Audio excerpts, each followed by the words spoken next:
Kasi for sure double celebration yun. Hindi lang sa birthday ni Kuya Ed, kundi sa achievement po ni Viancy. OMG! Ayan, matinding bulong sa EDC. Grabe, double celebration. At dahil sa matinding bulong na ito sa EDC, double celebration, ano kaya ito mga kalingap? Ang kaabang-abang na ito. Grabe, di ba? So, panibagong topic na naman po tayo guys, mga kalingap. Ayan po yung ating pag-uusapan at bibigyan po ng reaksyon sa araw na ito. Pero bago yan mga kalingap, kamusta po kayo? I hope na kayo po ay press na press sa ating talakayan. At syempre, masaya at walang problema. Mabuhay po kayo hanggat gusto nyo. Ayan, grabe. At kung bago lang po kayo dito sa ating munting channel, wag na wag po kayong mahihiyang mag-subscribe, mag-like and share na rin po kayo. Ayan. At syempre, hindi rin po natin nakakalimutan. Mega love shoutout po sa mga taong patuloy po nating sinusuportahan. Ayan, Kuya Bal Santos Matubang and Kalinga Rob. Tuloy-tuloy lang po tayo at huwag magsasawang sumuporta sa kanilang charity works. Ayan. So, tuloy-tuloy na po tayo mga kalinga. Pag-usapan na po natin ang atin pong topic. Ayan. OMG! Ayan, matinding bulong sa EDC. Grabe, double celebration. At dahil sa matinding bulong na ito sa EDC, double celebration, ano kaya ito mga kalingap? Ang kaabang-abang na ito. Ayan, grabe mga kalingap, pero simulan po natin yan sa mga latest update ng EDC. Alam na alam po natin na ito nga pong EDCA na itigil ni Kalinga Rob sa pag-upload dahil nga po sa napakagulo ng kapaligiran ng EDC sa mga basher, sa mga taong nakapaligid sa EDC. Pero good news mga kalingap, isa sa mga matitinding bulong sa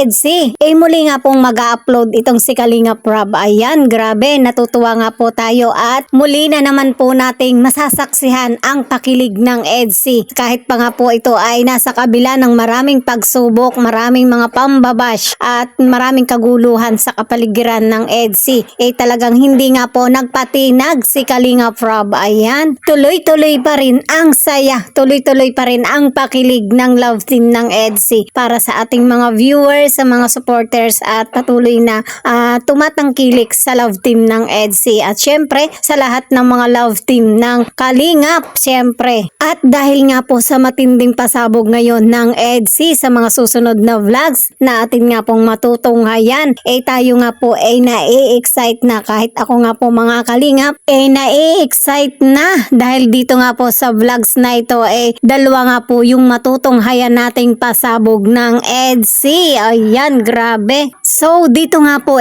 alam na alam po natin na talagang malapit na ang kaarawan nga po ni Papa Eds. At ito nga po mga kalingap ilang tulog na lang. Ayan, bilang updates nga po natin kay Kalingap JJ talagang busy na nga po sila para sa pagpiprepare at pagbabalot nga po ng mga gift para sa EDC. Yung ilang mga regalo nga po naroon na sa transient house. Ayan, kung saan dito nga po ang venue para sa kaarawan nga po ni Papa Eds. Ayan, grabe. At ayun nga po kay Kalingap JJ may pa-highlights pa nga po dito na regalo. Ito nga po yung pinakamalaking regalo sa EDC. Ayun nga po kay Kalingap JJ ngayon nga lang daw po siya nakakita ng ganong kalaking regalo. Wow naman, grabe. Malamang sa malamang ito yung isa sa pinakamatinding bulong sa EDC. Ano nga kaya mga kalingap ang matinding pasabog ng mahiwagang regalong ito? At kanino po kaya ito nanggaling? Syempre naman, aalamin po natin yan sa mismong kaarawan ni Papa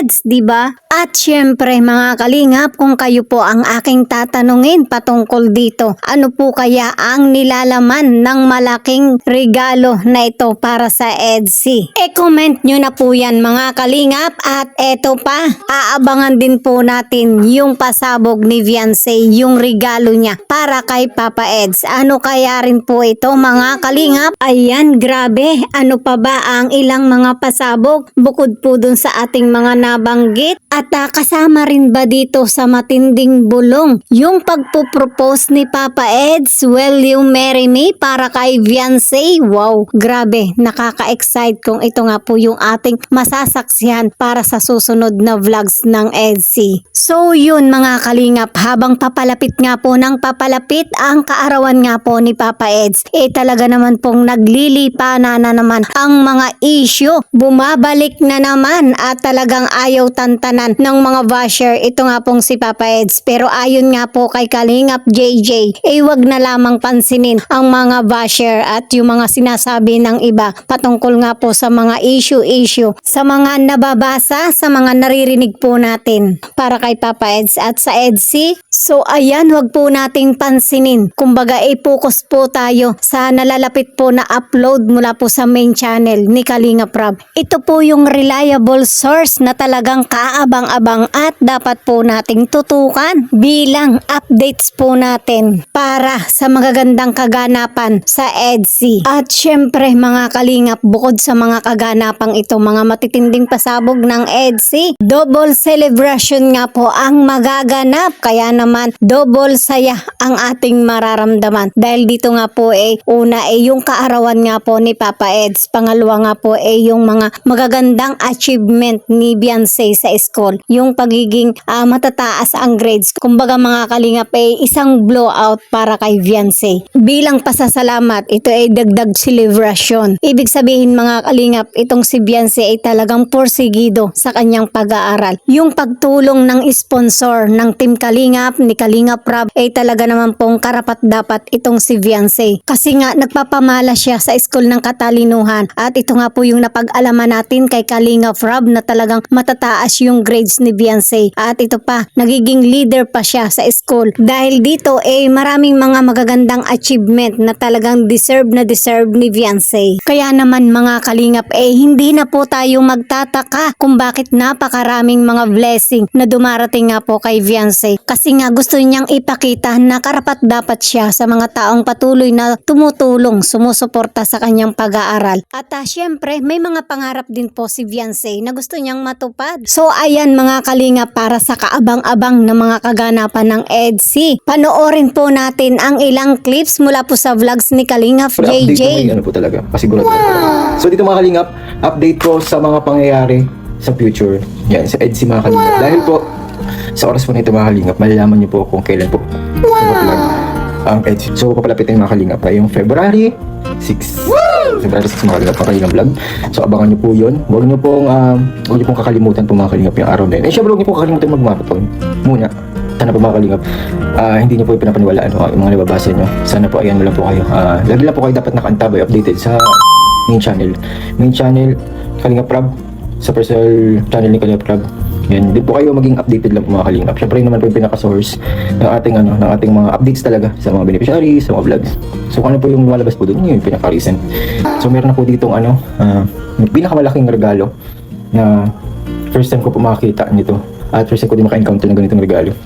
For sure, double celebration yun. Hindi lang sa birthday ni Kuya Edu, kundi sa achievement po ni Beyonce. So balita ko po mga kalingap kasi mataas po. Grades po ni Beyonce.